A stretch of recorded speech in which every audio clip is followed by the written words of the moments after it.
बिस्मिल्लाहिर्रहमानिर्रहीम, अस्सलाम वालेकुम। पावर टॉक के साथ मैं हूं ईमान नवाज। नाज़रीन, आज हम बात करेंगे आज़ाद जम्मू कश्मीर के इंतखाबात, पीटीआई के बायकॉट, हुकूमत और अपोजिशन के दरमियान मुमकिन मुज़ाकरात, इंतखाबी माहौल और इन बयानात पर जिन्होंने मुल्की सियासत में एक नई बहस छेड़ दी है। पीटीआई ने आज़ाद कश्मीर इंतखाबात के बायकॉट का ऐलान किया। ताहम पार्टी चेयरमैन बैरिस्टर गौहर का यह कहना है कि अगर आज़ादाना और मुनसिफाना इंतखाबी माहौल फराहम किया गया, क़यादत को सियासी सरगर्मियों की इजाज़त मिली और कारकुनान के खिलाफ कार्रवाइयाँ बंद हुई तो पार्टी अपने फैसले पर नज़रसानी भी कर सकती है। दूसरी जानिब पार्टी के अंदर से भी मुख्तलिफ आरा सामने आ रही हैं, जहाँ कुछ रहनुमा बायकॉट के फैसले पर तहफ़्फ़ुज़ात का इजहार कर रहे हैं। उधर हुकूमत का मौक़िफ़ ये है कि इंतखाबी अमल आइन और कानून के मुताबिक आगे बढ़ेगा, जबकि मुस्लिम लीग नून की जानिब से पीटीआई के फैसले पर सवालात उठाए जा रहे हैं। दूसरी तरफ पीपल्स पार्टी मुसलसल सियासी मसाइल के हल के लिए मुज़ाकरात और जमहूरी अमल को आगे बढ़ाने पर जोर दे रही है। प्रोग्राम में मुझे ज्वाइन कर रहे हैं डॉक्टर निसार चीमा, रहनुमा मुस्लिम लीग नून है। इसके साथ साथ सैयद हसन मुर्तज़ा, रहनुमा पाकिस्तान पीपल्स पार्टी हैं, और इसके साथ साथ नदीम कुरैशी साहब, रहनुमा पाकिस्तान तहरीक इंसाफ ने मुझे ज्वाइन किया। बहुत शुक्रिया आप तमाम लोगों के ज्वाइन करने का। सबसे पहले नदीम कुरैशी साहब, मैं आपकी जानिब आना चाहूँगी। आज़ाद कश्मीर की सूरत हाल से मुतल्लिक आपसे मेरा ये सवाल है कि पहले आप लोगों ने बायकॉट का फैसला किया और अब पार्टी चेयरमैन बैरिस्टर गौहर साहब ये कह रहे हैं कि रिव्यू किया जा सकता है इस फैसले को। तो जो पहले फैसला था वो मुशावरत से नहीं किया गया, क्योंकि उस फैसले के बाद भी अलीमा खान ये कह रही थी कि बायकॉट का फैसला क्यों किया गया उन्हें भी नहीं पता था। बहुत शुक्रिया आपका। देखिए, मैं आपसे गुजारिश कर दूं, पाकिस्तान तहरीक इंसाफ हमेशा से जमहूरियत पर, आइन पर और लोगों की हक राय दही की ताकत पर यकीन रखती है। लेकिन 8 फरवरी 2024 के इंतखाबात से लेकर इतने बाई इलेक्शन पाकिस्तान में हुए और फिर जिस तरह से गिलगित बल्तिस्तान का इलेक्शन हुआ, मैं नहीं समझता कि किसी भी तरह कोई भी ज़ी शऊर शख्स इस माहौल को सबके लिए एक मुतवाज़िन माहौल करार देगा, सब लोगों के लिए सियासी तौर पे आगे बढ़ने के लिए यकसा मौके फराहम करेगा। 2024 के इंतखाबात पाकिस्तान की सियासी तारीख के वो बदतरीन धांधली ज़दा इंतखाबात है, जिन पर कई अरसा बड़ी डिबेट होगी। और आज भी जो इत्तेहादी जमातें हैं जो पाकिस्तान में गवर्नमेंट में है, जब उनके आपस में एक दूसरे पर इख्तलाफात होते हैं तो वो भी उसी इंतखाबी इलेक्शन के नताइज को चैलेंज करके एक दूसरे को तानो तशनी करते हैं। तो एक तो जो आज़ाद कश्मीर के जो हालात हैं, जो पिछले 2-4 माह में वहाँ जो कुछ हुआ, ठीक, वो हालात देखते हुए, वहाँ की आवाम का जो रद्द-ए-अमल है वो देखते हुए, और फिर पाकिस्तान तहरीक इंसाफ के साथ बदतरीन एक हुकूमती और सरकारी सलूक देखते हुए मैं नहीं समझता कि वहाँ किसी भी तरह इंतखाबात के लिए यकसा माहौल है। अब यहाँ इंतखाबात में एक चीज तो मौजूदा हुक्मरानों ने तय कर ली है कि अवाम इसमें नो बॉडी है, अवाम की कोई हैसियत नहीं है। वोट डले ना डले, नताइज पहले से तय है।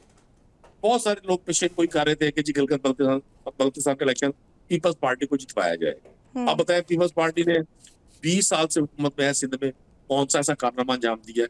आप सिंध का विजिट करें, आपको तो नदीम साहब, ये जो आप लेवल प्लेइंग फील्ड की बात कर रहे हैं, ये तो जीबी में भी आपको मुयसर नहीं था, फिर जनरल इलेक्शंस में भी पार्टी का निशान नहीं था। तो अगर इस बेस पर आप लोग ये फैसला कर रहे हैं तो फिर आने वाले हर इलेक्शन का बायकॉट होगा। देखिए, मैं समझता हूँ बाज़ औक़ात आपका एहतजाज आने वाले किसी बड़े वाक़े की पेशबंदी होता है, क्योंकि कुछ इल्ज़ामात ये भी है कि पाकिस्तान तहरीक इंसाफ अवामी एक्शन कमेटी की सिंपैथी में ये फैसला कर रही है। ऐसा नहीं है। हमने अभी अगर चेयरमैन गौहर खान साहब ने ये कहा, देखिए उन हालात को भी आप नजरअंदाज नहीं कर सकते। वहाँ वोट तो लोगों ने देना है ना। अगर लोग एक बदतरीन मायूसी का शिकार हो, बदगुमानी का शिकार हो, तकलीफ का शिकार हो, वो भी हमारे भाई हैं, वो हमारा अटूट अंग है, हमारी शहरक है कश्मीर। उन लोगों ने हमेशा पाकिस्तान की सालियत के लिए, पाकिस्तान में रूल ऑफ लॉ के लिए, पाकिस्तान की इज्जत और वकार के लिए बेपनाह कुर्बानियां दी हैं। वो 80 साल से कुर्बानियां दे रहे हैं। तो अगर वहाँ कुछ लोगों ने अपने कुछ सियासी या जमहूरी मुतालबात किए तो उनको किसी और तरीके से भी टैकल किया जा सकता था। लेकिन अगर चेयरमैन गौहर खान ये कह रहे हैं कि जी हम इसमें रिव्यू कर सकते हैं, तो फिर हुकूमत के कोर्ट पे बॉल आ गई है, हुकूमत आगे बढ़े, ऐलान करे। चले मैं निसार चीमा साहब से भी इसका रिस्पॉन्ड ले लेती हूँ। निसार चीमा साहब, जैसे नदीम कुरैशी साहब कह रहे हैं कि बॉल आपकी कोर्ट में आ चुकी है, जिस तरह से इन्होंने बायकॉट का फैसला किया, फिर आप लोगों ने भी कहा कि इनको रिव्यू करना चाहिए, इस तरह से ग्राउंड को खाली नहीं छोड़ना चाहिए। तो अब बैरिस्टर गौर साहब तो कह रहे हैं कि अगर आप लोग आज़ादाना और मुनसिफाना इंतखाबी माहौल फराम करते हैं और जो उनकी क़यादत है उनको बाकायदा तौर पर सियासी सरगर्मियों की इजाज़त भी देते हैं, कारकुनान के खिलाफ कार्रवाइयाँ भी बंद होती हैं, तो वो अपने फैसले पर रिव्यू कर सकते हैं। तो ये जो शराइत रखी जा रही है पाकिस्तान तहरीक इंसाफ की जानिब से, अब इन शराइत को माना जाएगा? देखिए, बेहतरीन हल तो यही है, आइडियल सिचुएशन तो यही है कि सबको लेवल प्लेइंग फील्ड मुहैया किया जाए, इंसाफ हो, इंसाफ होता हुआ नजर भी आए, किसी पार्टी के साथ ज्यादती ना हो और बिल्कुल आजादाना और मुनसिफाना इलेक्शन के जरिए अवाम को अपने नुमाइंदे मुंतखब करने का हक दिया जाए। अच्छा, लेकिन अगर कोई रिजर्वेशन भी हो किसी पार्टी की, जिस तरह की पीटीआई की तहफ़्फ़ुज़ात हैं, अगर रिजर्वेशन भी हों, तहफ़्फ़ुज़ात भी हों, तो इसके बावजूद इलेक्शन का बाइकआउट करना जो है वो किसी लिहाज से भी मुनासिब नहीं है और सही नहीं है। हमारे मुल्क में इलेक्शन का जिसने भी बाइकआउट किया, जब भी किया, वो बाद में उसे पछताना पड़ा। जिस तरह 1985 के जो गैर जमाती इंतखाबात थे, जो जनरल ज़ियाउल हक ने करवाए, उसका पीपल्स पार्टी ने बाइकआउट किया और बाद में हमेशा वो पछताती रही कि हमने क्यों बाइकआउट किया, हमने ये मैदान खाली क्यों छोड़ा दूसरे लोगों के लिए। मैदान खाली नहीं छोड़ना चाहिए। और दूसरी बात ये कि अगर उन्हें ये पीटीआई को ये तहफ़्फ़ुज़ात हैं, उनका ख्याल ये है कि बड़ी रिगिंग होगी, बहुत ये धांधली होगी, तो वो अपना मौक़िफ़ जो है उसको अवाम के सामने लाने के लिए, अवाम से मनवाने के लिए भी उनको इस जमहूरी अमल में हिस्सा लेना चाहिए। तो वो कह रहे हैं कि अगर आप लोग लेवल प्लेइंग फील्ड दें तो वो लेंगे हिस्सा। फैसला मुनासिब नहीं है, ये जमहूरी फैसला नहीं है, ये गैर जमहूरी है। जमहूरी अमल में जरूर हिस्सा लेना चाहिए, किसी कीमत पे बाइकआउट नहीं करना चाहिए। आपके जो भी तहफ़्फ़ुज़ात हैं वो कौम के सामने आने चाहिए, कौम भी ऑब्जर्व करेगी, वो भी कौम का भी अपना मुशाहिदा है, उसकी नज़र है। लेकिन ये है कि बाइकआउट करके आप मैदान से बाहर चले जाएंगे तो फिर ये है कि फिर आप कैसे ये साबित कर पाएंगे कि आप यहाँ तो बड़ी धांधली हुई। तो डॉक्टर निसार चीमा साहब वो यही तो कह रहे हैं कि अगर आप लोग लेवल प्लेइंग फील्ड दें तो वो ग्राउंड में वापस आ जाएंगे, तो आप ये यकीन दहानी करवा रहे हैं इनको? नहीं, लेवल प्लेइंग, मैं तो कह रहा हूँ कि असूली बात ये है कि, और हकीकत भी यही है, हल भी यही है कि सबको लेवल प्लेइंग फील्ड मिलना चाहिए, लेकिन बिल्कुल मिलना चाहिए। लेकिन और जिस तरह मैंने कहा कि लेवल प्लेइंग फील्ड मिलना भी चाहिए, इंसाफ होना भी चाहिए, गैर जानबदाराना मुनसिफाना इलेक्शन होने चाहिए और होते हुए नजर भी आने चाहिए। लेकिन अगर मैं फिर कहता हूं कि अगर किसी पार्टी के तहफ़्फ़ुज़ात हैं तो उसके बावजूद उन्हें इस जमहूरी अमल का बाइकआउट नहीं करना चाहिए। तो ये तहफ़्फ़ुज़ात कौन दूर करेगा सर इनके? जी बिल्कुल, तहफ़्फ़ुज़ात दूर होने चाहिए। मैं इस मामले में बिल्कुल इनका हम नवा हूँ कि बिल्कुल सबको लेवल प्लेइंग फील्ड मिलना चाहिए। ठीक, नदीम कुरैशी साहब आप रिस्पॉन्ड करना चाहेंगे? डॉक्टर साहब तो कह रहे हैं कि वो आपके हम नवा हैं और इसमें साथ दे सकते हैं आपका।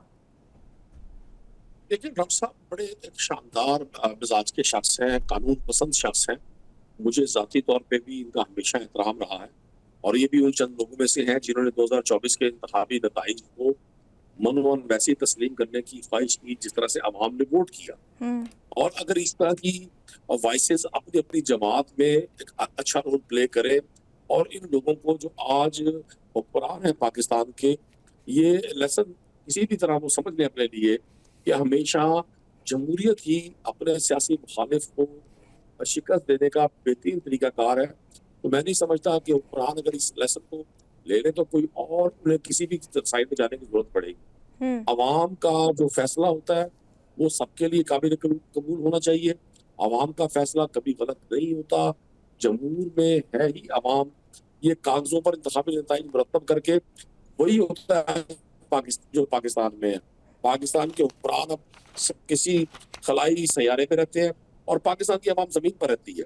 वो हुक्मरान जो कभी महंगाई के नाम पे मार्च किया करते थे, वो हुक्मरान जो कभी कहा करते थे वोट को इज्जत दो, जो कभी कहा करते थे मुझे क्यों निकाला, कोई कहा करता था ताकत का सच चश्मा अवाम है। आज अवाम उनसे उतनी ही दूर है जितनी गरीब आदमी से आज वसाइल दूर है, जितना किसी एक कॉमन मैन के लिए कानून का तहफ़्फ़ुज़ लेना उसके लिए मुश्किल है। इसी तरह से अवाम में और हुक्मरानों में गैप है। आज भी अभी भी वक्त है, दुनिया बदल रही है, दुनिया के इंटरनेशनल हालात चेंज हो रहे हैं। ईरान ने बतौर एक कौम इतनी बड़ी स्ट्रगल की, इतनी बड़ी जद्दोजहद की, दहाइयों के बाद उन्होंने ये साबित कर दिया कि वो राइट पे थे। जब कौमें इकट्ठी होती हैं और टॉप लीडरशिप कुर्बानियां देती है, यहाँ तो टॉप लीडरशिप बंकर्स में है, महलात में है, कई कई सौ कनाल के और बैरून मुल्क असासा जात हैं। मतलब जो हुक्मरान यहाँ हैं, ना उनके बच्चे यहाँ पढ़ते, ना वो यहाँ के हेल्थ सिस्टम पर वो भरोसा करते, ना वो यहाँ के इकोनॉमिकल सिस्टम में अपनी इन्वेस्टमेंट्स करते, वो सिर्फ यहाँ हक पुरानी रखते हैं। तो ये जो इतना बड़ा गैप है कॉल और फेल के तजाद का, ये कैसे फिल हो? इसका फिल होने का एक ही तरीका है कि टॉप से लोग ये सोच लें कि हमने पाकिस्तान को इस तरह से नहीं चलाना जिस तरह से पाकिस्तान माजी में चलता रहा है। आज भी डॉक्टर निसार जी जैसे लोग अपनी जमात में बड़े बड़े अहम होने के बावजूद इतने बासर नहीं है। तो यही वजह है ना। अब अगर लेवल प्लेइंग फील्ड और तहरीक इंसाफ को आवाम शिकस्त दे दे, हम अपनी शिकस्त को तस्लीम करें। राइट, हम जमहूरी लोग हैं। ठीक। डॉक्टर निसार चीमा साहब, आज़ाद कश्मीर की इस वक्त जो सूरत हाल है उस पर तनवीर इलियास साहब भी कह रहे थे कि हालात बड़े कशीदे हैं, लग नहीं रहा कि इलेक्शन टाइम पर होंगे। एक तो ये कंफर्म कीजिएगा कि सूरत हाल को देखते हुए आपको लग रहा है कि इलेक्शन टाइम पर होंगे? देखिए, हुकूमत की तो यही ख्वाहिश है कि इलेक्शन वक्त पे हों, लेकिन देखिए आज़ाद कश्मीर बड़ा एक हसास इलाका है और हुक्मरानों को, डिसीजन मेकर्स को, पॉलिसी साज जो हैं वो सारे इदारे, उनको बहुत सोच समझ के फूंक फूंक के कदम रखना चाहिए। आज़ाद कश्मीर के हवाले से हमारा हर फैसला, हमारी हर पॉलिसी, हमारा हर स्टेप जो है वो इंटरनेशनल लेवल पे वो उस पर नजर रखी जाएगी और इंडिया जो है वो एक बड़ी तरकीबी नजर से वो देखेगा। देखें ऐसा ना हो, देखें जो हमारा मौकफ रहा है कश्मीर पे कि वो ये कि जो कुछ हिंदुस्तान ये पिछले 7 दहाइयों से जो कुछ मकबूजा कश्मीर में कर रहा है, अब ये है कि छोटे मोटे किसी वाक़े को बुनियाद बना के तो हिंदुस्तान हमारे खिलाफ जो प्रोपेगेंडा करेगा या कर रहा है, तो इससे हमारी जो इंटरनेशनल लेवल पे हमारी पोजीशन जो है वो मुतासिर होगी, कमजोर होगी। हमें बहुत सोच समझ के फूंक फूंक के कदम रखना चाहिए। और देखें, बात यह है कि ये जो है ये जो अवामी एक्शन कमेटी है आज़ाद कश्मीर की, उसके साथ भी देखें, यानी मैं समझता हूँ किसी लिहाज से भी उसके ऊपर मुल्क दुश्मन होने के इल्जाम, भारत के एजेंट होने के इल्जाम, उससे यह है कि उसके ऊपर यह कि मुल्क दुश्मनों के साथ साजबाज करने के इल्जाम, ये बहुत गलत है। मैं समझता हूँ सारे मुहिब वतन हैं, कश्मीरी जो है उनका दिल पाकिस्तान के साथ धड़कता है, पाकिस्तान का वो एक यानी पाकिस्तान की शाहरग है। तो बात यह है कि उन्हें अपने से किसी पॉलिसी की वजह से, किसी नाअकबदंदेशाना फैसले की बिना पर उन्हें अपने से दूर नहीं करना चाहिए। बहुत सोच समझ के हमें फैसले करने चाहिए। और दूसरी बात जो है वो ये एक हकीकत है, हक के हुक्मरानी अवाम का है, हमें पसंद हो या ना हो, लेकिन यह है कि अवाम जिसको मुंतखब करे, हुकूमत करने का हक उसी का है। मैं अपने हल्के में देखे, मैं ये कहता हूँ कि अगर मेरे हल्के के अवाम की अक्सरियत, वोटर्स की अक्सरियत मेरे मुखालिफ को वोट देती है, उसके मुंतखब करती है, तो मुझे अच्छा लगे या ना लगे, असेंबली में बैठने का हक, अवाम का की नुमाइंदगी करने का हक मुझे नहीं है, उसी को है जिसको अवाम की अक्सरियत मुंतखब करती है। और ये इसी असूल को कारफरमा होना चाहिए। और डॉक्टर साहब, इस सूरत हाल के लिए मौलाना साहब ने भी सालिसी की पेशकश की, फिर जमात इस्लामी ने भी कहा कि हम सालिसी की पेशकश करते हैं, उसको ही कबूल कर लेना चाहिए था। जी, मैं समझता हूँ कि वो उनकी खिदमात भी हासिल करनी चाहिए और आज़ाद कश्मीर का जो मामला जो है इसको अफ़ाम तफ़हीम के साथ, एक तदब्बर के साथ, दूरअंदेशी के साथ और मुज़ाकरात के जरिए ये हल करना चाहिए। ठीक, मैं ताकत का इस्तेमाल जो है किसी तौर पे भी मुनासिब नहीं है और इसके बहुत ये खतरनाक नतीजे निकलेंगे। ठीक, इस पर मजीद भी डिस्कशन करेंगे। ब्रेक का कहा जा रहा है, एक ब्रेक के बाद दोबारा हाजिर होंगे।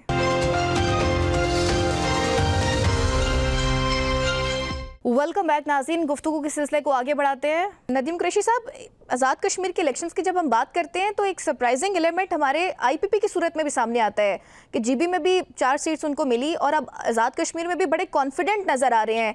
जिस तरह के बयानात अलीम खान साहब का भी आया था कि उनको हुकूमत बनाने के लिए किसी पार्टी की ज़रूरत भी नहीं पड़ेगी। तो ये जो आईपीपी उभर कर सामने आ रही है, आप इसको किस तरह से देख रहे हैं? कहाँ से उभर कर सामने आई है, कहाँ पर उभरी है? कॉन्फिडेंट तो नजर आ रहे हैं नहीं। अब वो बयानात की हद तक तो जो उनका कॉन्फिडेंस है, यही तो चीज़ जीबी में बगैर जीते देखिए उनको 4 सीट्स मिल गई, हुकूमत में बैठे हुए हैं। बस इसी तरह से ना, इसी तरह से जैसे अभी डॉक्टर साहब ने कहा, देखें जो जी शऊर लोग होते हैं, जो जो अपनी जात से बाहर निकलकर कौमों के लिए सोचते हैं वो इतनी इतनी इंफरादी सोच नहीं रखते। डॉक्टर साहब ने कहा कि अगर मेरे हल्के में मेरे मुखालिफ को मेरी निस्बत ज्यादा वोट पड़ जाए तो फिर उसका राइट है कि वह असेंबली में अपने हल्के के लोगों को रिप्रेजेंट करे। ये होती है जमहूरी सोच, ये होती है आइन और कानून की पाबंदी। ये कौन सी बात है कि आपने लोगों को साइड पे कर दिया, कागजों में नताइज मरतब कर दे। कितना अर्सा चला लेंगे आप सिस्टम को, कितना अर्सा चला लेंगे? आपको एक कमेटी से रजिस्ट्रेशन का सामना है, एक वक्त आएगा ये मुल्क का बच्चा बच्चा रजिस्टर करेगा और लोग कर रहे हैं। ये तो media control, government control media है। लोगों को तक बात नहीं पहुंच पाती, लोग अपनी राय का इजहार नहीं कर पाते। जो शख्स को कानून और आइन की बात करता है उसको ऑफियर कर दिया जाता है। तो मैं आपको एक बात बड़ी वाज़ेह कर दूं, इस तरह के इंतखाबात पर कौम का अरबों रुपया जाया करना ये भी एक बहुत बड़ा नेशनल क्राइम है। बेहतर है आप लोग नामजद कर दें। जब आपने आईनी का हुलिया ही बिगाड़ दिया, जब आपने लोगों के हक राय को तस्लीम करने से इनकार कर दिया, जब आप ये समझते हैं अभी कौम बेवकूफ है, कौम नहीं सोच समझ सकती, कौम की सोच समझने की सलाहियत नहीं है। आज सबसे ज्यादा मुहिब वतन आप लोग हैं जो इक़्तिदार में, सबसे ज्यादा ज़हीन आप लोग हैं, सबसे ज्यादा तजर्बेकार आप लोग हैं। आपके ही सारे ये आइडियाज है जो मुख्तलिफ तजर्बात की भेंट आपने इस मुल्क और इस मुल्क के निज़ाम को चढ़ाया हुआ है। 40-45 साल से आप इक़्तिदार में भी हैं। आपके अपने बिजनेसेस अरबा में चले गए, अरबा डॉलर में चले गए, और मुल्क का पैदा होने वाला बच्चा भी मकरूज पैदा होता है। तो बस ठीक है जी, जितना से मुंह चला रहे IPP को बहुत ज्यादा वो भर के सामने आई है जी। वो यहाँ क्या, वो तो पाकिस्तान में भी गवर्नमेंट बना सकते हैं। अच्छा। रोज तो फैसल वाडा साहब, रोज तो फैसल वाडा साहब इनके हवाले से अपनी राय का इजहार कर रहे होते हैं। और जब हुक्मरान इत्तेहाद के लोग इस तरह की गुफ्तगू करने लगे तो समझ जाए कि देयर इज समथिंग रॉन्ग, और यहाँ तो एवरीथिंग रॉन्ग है। अच्छा। ये जो मर्जी का, ये 25 करोड़ लोगों का मुल्क है, ये चंद खानदानों के लिए थोड़ी बनाया गया था, ये चंद लोगों के शौक के लिए थोड़ी बनाया गया था।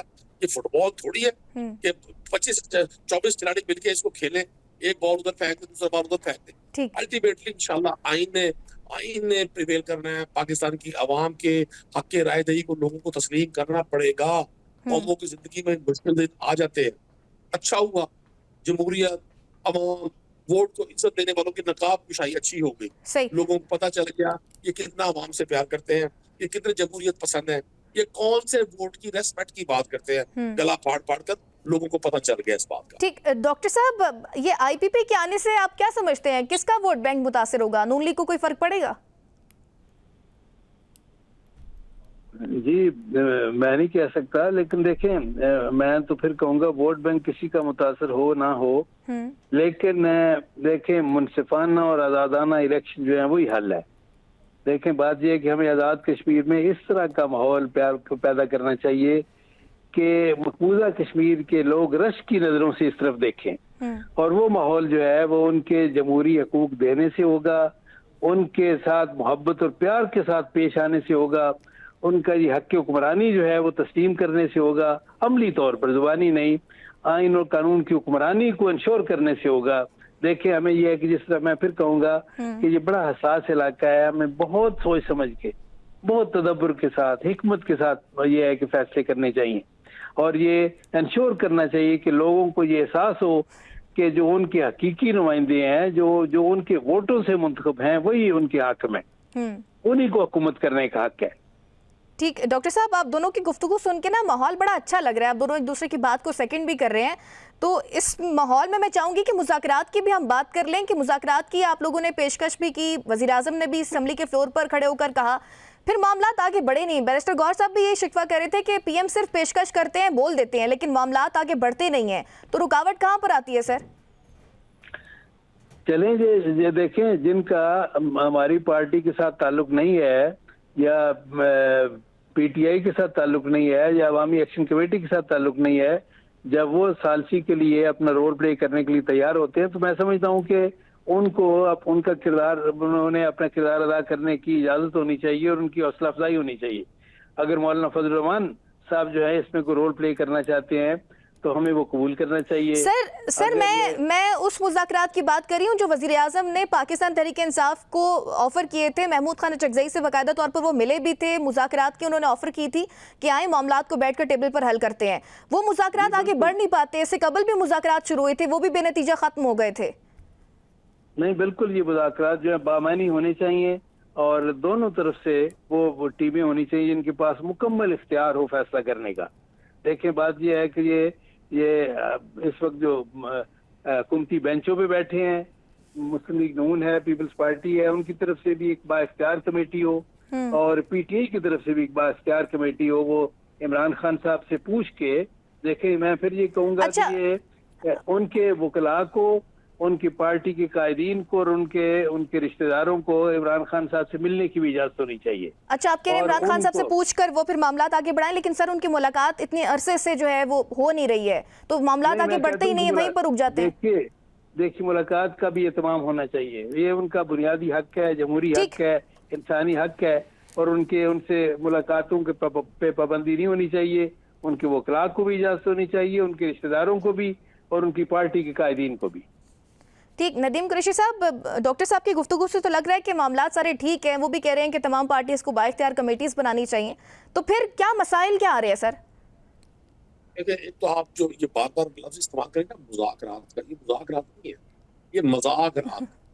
अच्छा। पाकिस्तान के जो हुक्मरान हैं वो इस कौम के साथ भी मजाक कर रहे हैं और वो जो ये हमें तहरीक इंसाफ को मुज़ाकरात की दावत देना और किसी फ्लोर ऑफ द हाउस को दो फिक्रे कह देना, मीडिया के किसी पर्सन से दो जुमले कह देना, ये सब मजाक कर रहे हैं। इनको पता है इस चीज का कि पाकिस्तान की आवाम ने इनको 2024 में मुस्तरद किया। इनके पास यही गैर जमहूरी, गैर आईनी, गैर अखलाकी, गैर शरई तरीका था पाकिस्तान पे इक़्तिदार के कब्जे का और इन्होंने पाकिस्तान के लोगों को ये बताना था कि ये अंदर से क्या चीज है। डॉक्टर निसार चीमा साहब जैसे लोग अगर फैसला साजी में हो तो यकीनन वैसा ही हो जैसा डॉक्टर साहब फरमा रहे हैं, लेकिन डॉक्टर निसार चीमा जैसे लोग तो निकार खाने की तूती की आवाज है। ये तो वो चंद लोग हैं, ये हुए ख्वाजा साहब रफीक हुए या 2-3-4 लोग और हैं, उंगलियों पे गिने जा सकते हैं। तो इनको तो कभी भी वो किसी फैसला साजी में नहीं रखेंगे। वहां तो वो लोग कामयाब हैं जो इस इक़्तिदार को मुख्तलिफ हीले बहानों से तबालत का मशवरा दें और मुख्तलिफ तरीकाकार वज़ा करें कि किस तरह से ये इक़्तिदार तब्दील हो सकता है, किस तरह से अब मौजूदा हुक्मरानों के सियासी मुखालफिन को जिंदा दरगोर किया जा सकता है।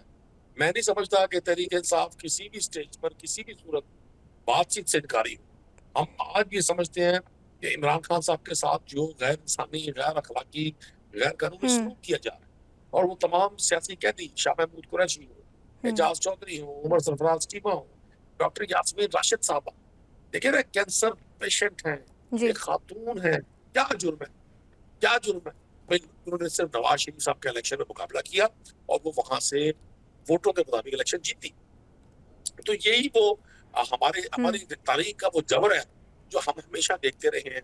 मैंने तो ऐसे पॉलिटिकल वर्कर हमेशा देखा कि ये जो जमहूरियत पसंद लोग हैं ये अंदर से बेइंतहा डिक्टेटर है। अच्छा। ये जमहूरियत, उनका वोट, कानून, आइन, ये लफाजी है। ये मतलब इनके पास वो अच्छे बाज गुलकार होते हैं ना, उनके पास बड़ा अच्छा एक सॉन्ग होता है, बड़ा पॉपुलर, जैसे अबरार लगाते हैं किने किने जाना बिल्लो दिखा, तो इनके पास ये पॉपुलर सॉन्ग है। सर, आप जुर्म का जिक्र कर रहे हैं कि क्या जुर्म है, तो आप पे 9 मई का भी तो एक है ना केस, जिसका बार बार कहा जाता है कि आप लोगों पर सबसे बड़ी एक बात 9 मई को की जाती है और उस पर यह भी कहा जाता है कि अगर आप लोग के दिल से माफी मांग लें तो मामलात आगे बढ़ सकते हैं। देखिए, मैं आपसे एक गुजारिश करता हूँ, लेकिन उसको भी आप लोग फॉल्स फ्लैग करते हैं तो फिर मामलात आगे नहीं बढ़ते। मेरी गुजारिश पहले सुन ले। मैं ये समझता हूँ कि 9 मई जैसा अफसोसनाक दिन हमारे इदारे हमारे लिए इज्जत की जगह पर है। इदारे तो बहुत ही आम है, किसी एक फर्द के घर की भी हुर्मत पामाल नहीं होनी चाहिए, लेकिन देखना ये है क्या इस 9 मई के वाक़े की याद बनाकर आप एक पूरी पॉलिटिकल पार्टी को, मैंने हर जगह इसको कंडेम किया।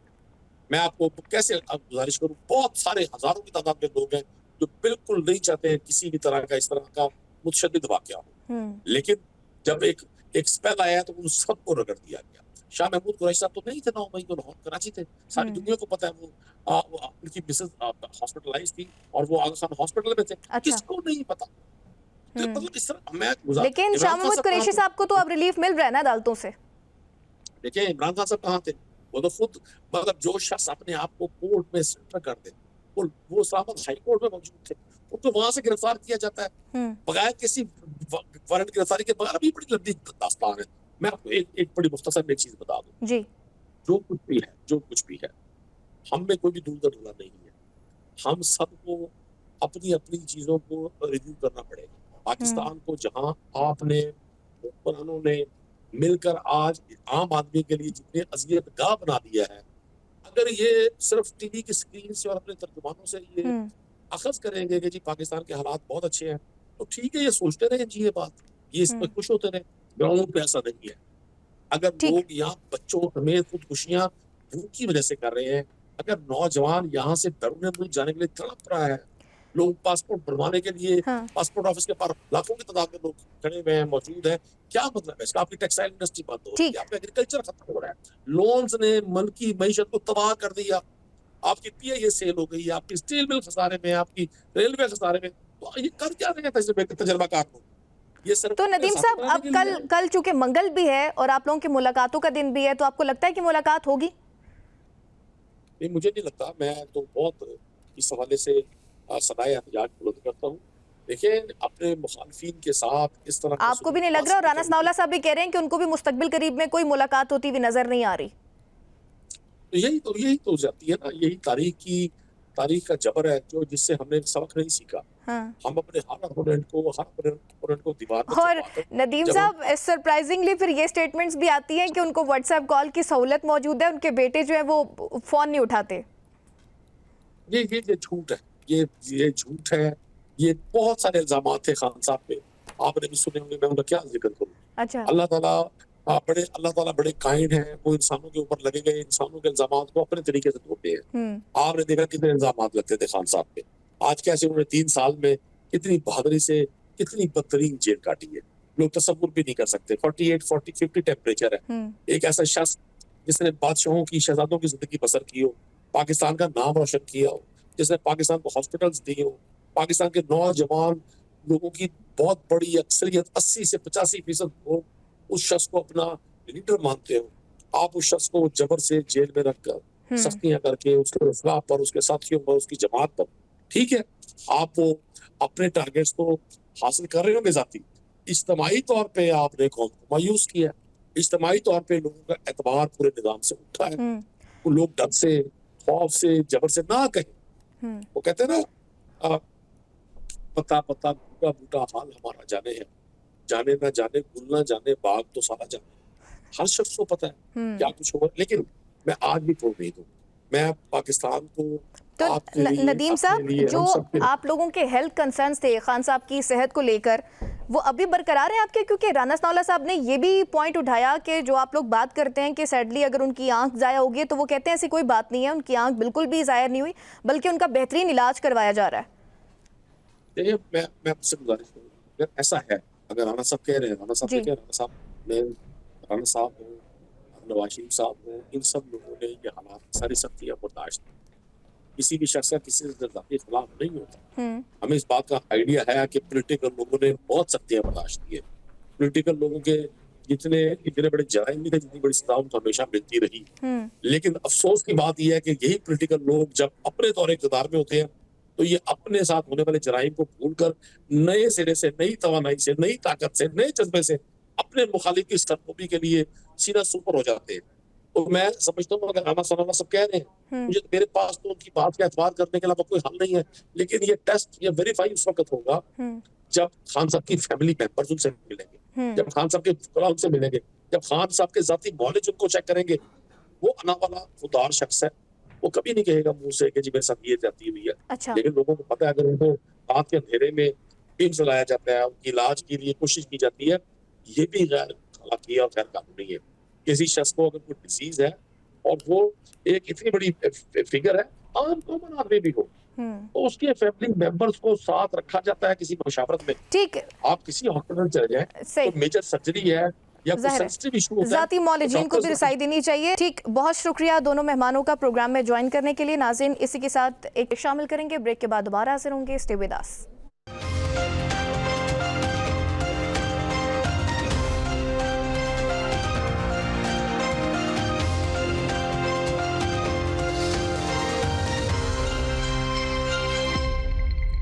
वेलकम बैक नाजरीन। मशरिक़ वस्ता की सियासत और तारीख का सबसे बड़ा कड़ा और गैर मामूली मोड़ इस वक्त हमारे सामने है। तेहरान की सड़कों पर लाखों का मजमा, फजा में सिस्कियां, गुस्सा और इंतकाम के नारे।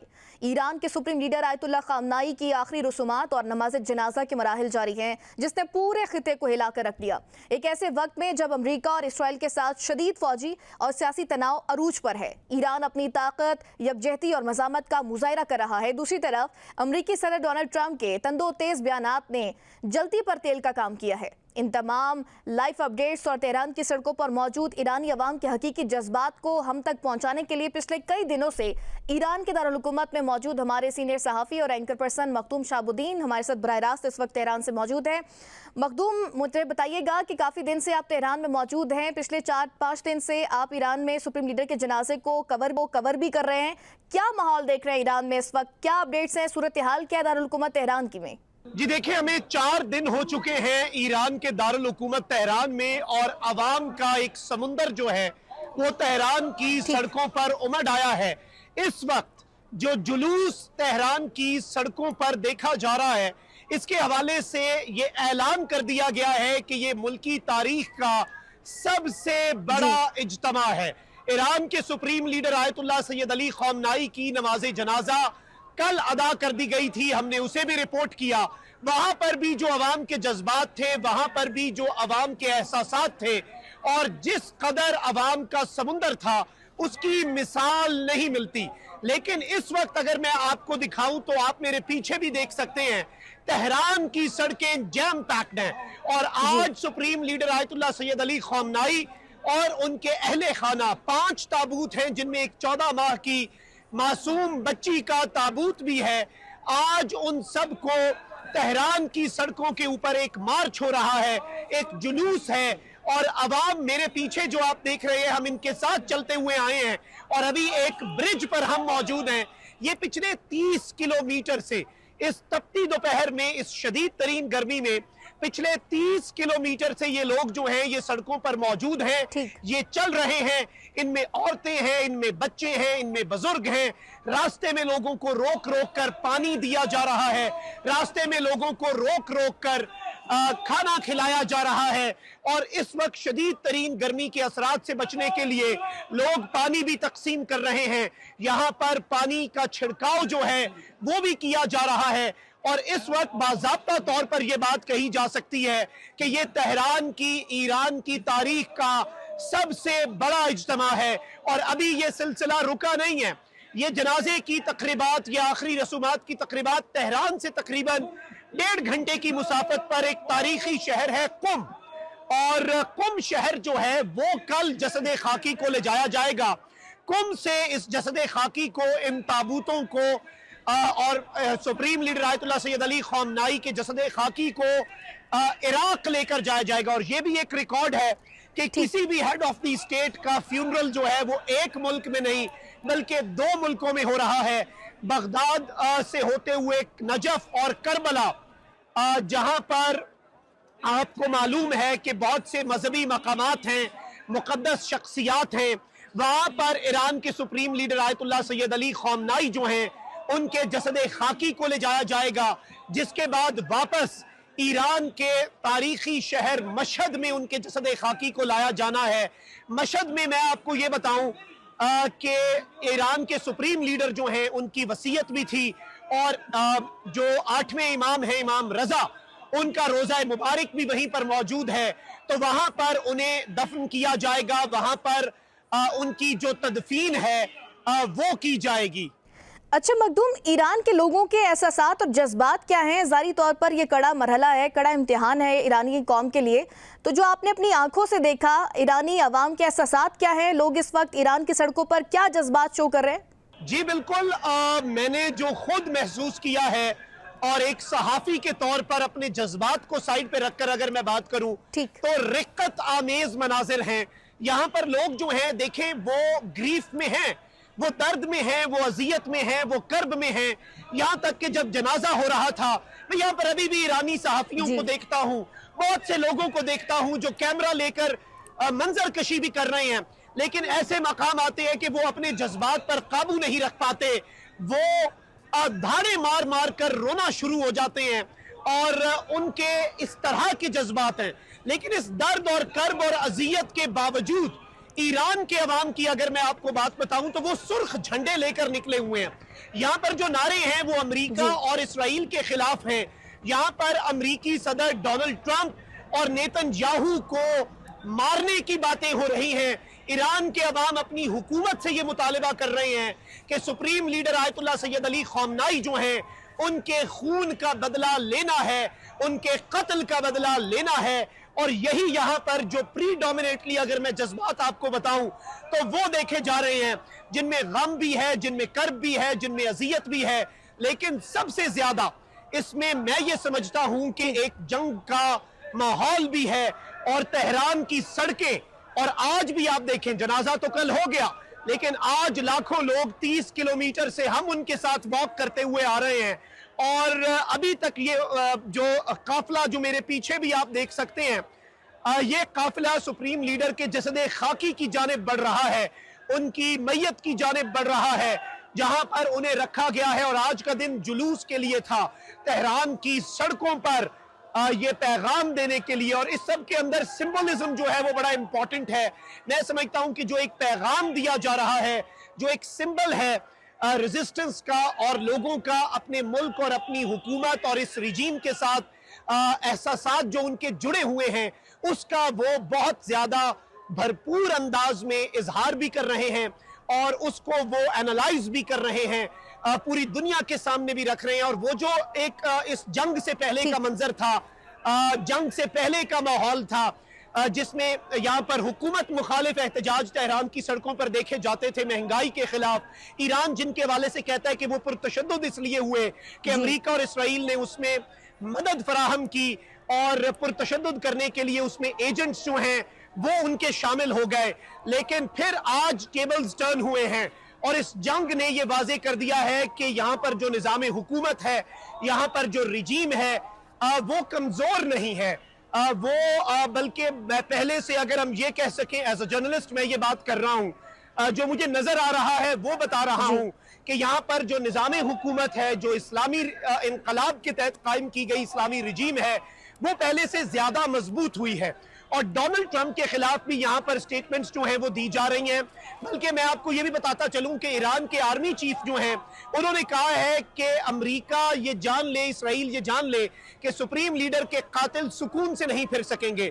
फिर ईरान के साबिक नायब सदर और सुप्रीम लीडर के मुशीर हैं मोहम्मद मुखबर, उन्होंने एक बयान जारी किया और उन्होंने कहा है कि सुप्रीम लीडर के कातिल तिब्बी मौत नहीं मरते, सुप्रीम लीडर के कातिल जो हैं वो तिब्बी मौत नहीं मरेंगे। सुप्रीम लीडर के कातिलों को हंट डाउन किया जाएगा, उनके लिए जमीन जो है वो तंग कर दी जाएगी और उनके लिए जो यहाँ पर मामलात हैं वो पहले से ज्यादा आप कह सकते हैं कि ईरान शिद्दत के साथ आगे बढ़ता हुआ हमें नजर आ रहा है। और ईरान जो है उसके अंदर एक एग्रेशन नजर आ रहा है, जंग का माहौल नजर आ रहा है।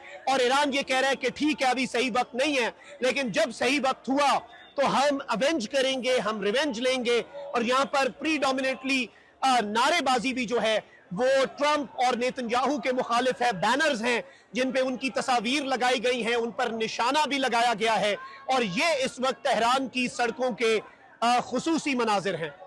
अच्छा मखदूम, दूसरी तरफ हम देख रहे हैं कि ईरान में इस वक्त जो ट्रंप की स्टेटमेंट्स आ रही हैं उस पर ईरान में क्या तासुरात पाया जा रहा है लोगों के, और मुज़ाकरात के हवाले से क्या मुस्तकबिल करीब में कोई खबर है आपके पास? अच्छा देखिए, एक और चीज बड़ी इंपॉर्टेंट है कि पहले जो बर्जन स्टॉक में मुज़ाकरात हुए बराह रास्त पाकिस्तान और कतर ने करवाए, फिर मुज़ाकरात की अगर हम बात करें तो कतर में दूसरा राउंड हुआ, जिससे पहले ट्रंप की स्टेटमेंट्स की वजह से, अमेरिका के ऊपर मिसट्रस्ट की वजह से ईरान और अमेरिका आमने सामने नहीं बैठे, बल्कि पाकिस्तान और कतर ने सालसी करवाई।